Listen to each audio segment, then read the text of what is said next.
से बहुत बहुत स्वागत है। बग्गा साहब, शुरुआत करें, बताएं सर, क्या उम्मीद के मुताबिक रही पॉलिसी? कोई खास एक बड़ी बात जो आपने पकड़ी हो?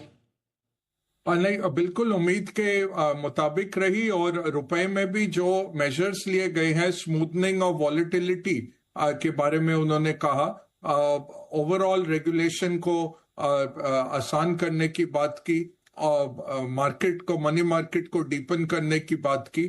और बाकी 7/7 अनिल जी, जितने हमारा अनुमान था उसी के मुताबिक आया पूरा पॉलिसी।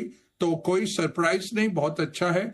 और ये जरूर है, चिंता है आगे को लेके, इन्फ्लेशन जो बढ़ रहा है उसका इम्पैक्ट अभी आना है पूरा। स्टेट इलेक्शंस के बाद जो पास थ्रू होता है तेल और डीजल का कीमत, तब देखना पड़ेगा कि इन्फ्लेशन 1-2 महीने के लैग से हिट करेगा। मॉनसून के बारे में भी बात की, एल नीनो जो आ रहा है उसके बारे में भी उन्होंने चिंता जाहिर की कि अभी ये अगर आएगा तो उसका इम्पैक्ट देखना पड़ेगा इस साल की फसल पे, खरीफ की फसल पे।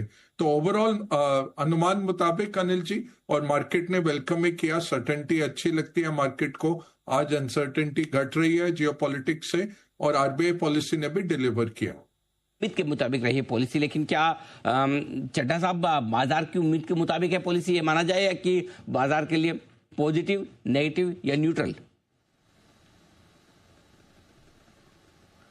Neutral to positive Anil ji.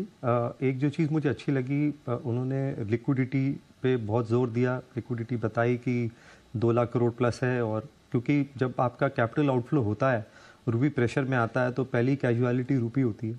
Bank credit growth Anil ji बहुत इंकरेजिंग है, 14.3% पे इस एनवायरनमेंट में भी। तो और एफआईएस का सबसे ज़्यादा इम्पैक्ट फाइनेंशियल्स पे पड़ा है, क्योंकि वो एक फेवरेट रहा एफआईएस का।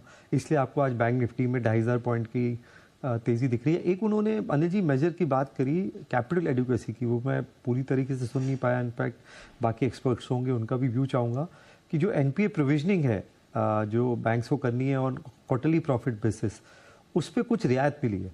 आई थिंक वो ये जो सप्लाई चेन डिस्ट्रप्शन हुआ है उसको लेके है, और जो भी गवर्नमेंट भी अब जो क्रेडिट गारंटी स्कीम्स करेगी, सॉवरेन गारंटीज देगी इस इन्वायरमेंट में, आई थिंक उसको लेके वो एक बड़ा मूव हो सकता है ओवरऑल सेक्टर के लिए, जो स्पेशली जो सप्लाई चेन इम्पैक्टेड है। उसके अलावा उन्होंने करेंसी पे बात करी, बोला कि हमारा कोई लेवल नहीं है टारगेट करने का, बट वो इंटरवीन करेंगे अगर। तो एक तरीके से एक मैसेजिंग है। मुझे ऐसा लगा अनिल जी कुछ समय में कि कुछ एक्सेसिव स्पेकुलेटिव पोजीशंस बिल्ड हुई थी मार्केट्स को लेके, करेंसी पे भी, बॉन्ड मार्केट लेके, इक्विटी पे लेके। तो मुझे लगता है एक सॉफ्ट मैसेजिंग भी आरबीआई ने वहाँ पे करी है।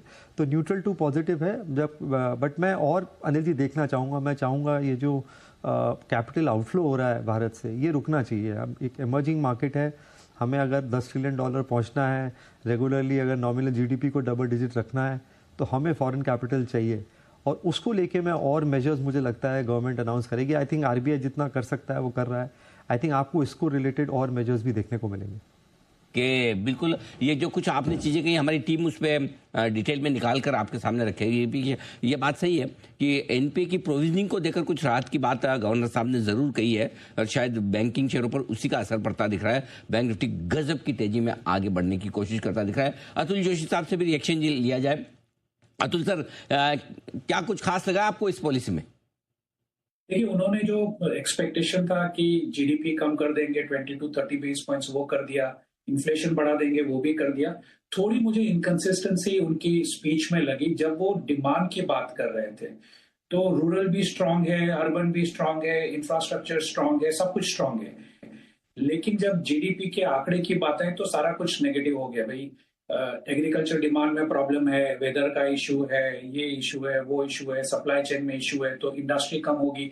तो कंप्लीटली ऑपोजिट बातें दो अलग अलग समय पे विदिन 30 मिनट्स उन्होंने कही है। रूपी की जब तक बात है तो उन्होंने वही जो दोहराया जो मैंने पहले भी कहा था अपने पॉलिसी के पहले, कि वही मेंटेन करेंगे कि हमारे दिमाग में कोई फिक्स्ड एक्सचेंज रेट नहीं है, जो आरबीआई की पॉलिसी रही है। ये मेरे ख्याल से नेगेटिव हो सकता है। शॉर्ट टर्म में रूपी का जो भी हो, थोड़ा अप्रिसिएशन हमको दिखेगा, लेकिन ओवरऑल डिप्रिसिएशन की तरफ, 95 की तरफ रूपी की गति कंटिन्यू रहेगी, ऐसा मेरा अनुमान है। और जो जीडीपी का आंकड़ा उन्होंने बताया है, लगभग 30 बेसिस पॉइंट्स उन्होंने कटौती बताई है जीडीपी में Q2 में। वो धीरे धीरे मेरे ख्याल से 6.3 6.4 के आसपास by the end of the year आ जाएंगे, क्योंकि जो इम्पैक्ट हुआ है वो रियल है और काफी जोरदार है। हाँ, सेंट्रल गवर्नमेंट जो मैनेज किया है in terms of supply critical sectors के लिए, रिटेल के लिए, वो बहुत ही सराहनीय है, लेकिन इफेक्ट तो आनी ही आनी है और वो जीडीपी के ऊपर अगले 3 से 9 महीने में अपने को दिखेगी। तो मेरे ख्याल से आरबीआई कैलिब्रेटेड अप्रोच जीडीपी के आंकड़े को लेके कर रहा है कि 30 basis point 40 basis point 3-4 policy में करके लगभग 80 बेसिस पॉइंट से 1% की कटौती जीडीपी में दिख रही है। वो धीरे धीरे इंस्टॉलमेंट्स में बताएंगे। Overall completely as per expectation. Capital adequacy का जो उन्होंने बताया वो मेरे ख्याल से ये है कि जो प्रोविजन करना पड़ता है कि 1 rupee delay, 1 day 1 rupee delay is a default, तो उसका आपको प्रोविजन करना पड़ता है 100%।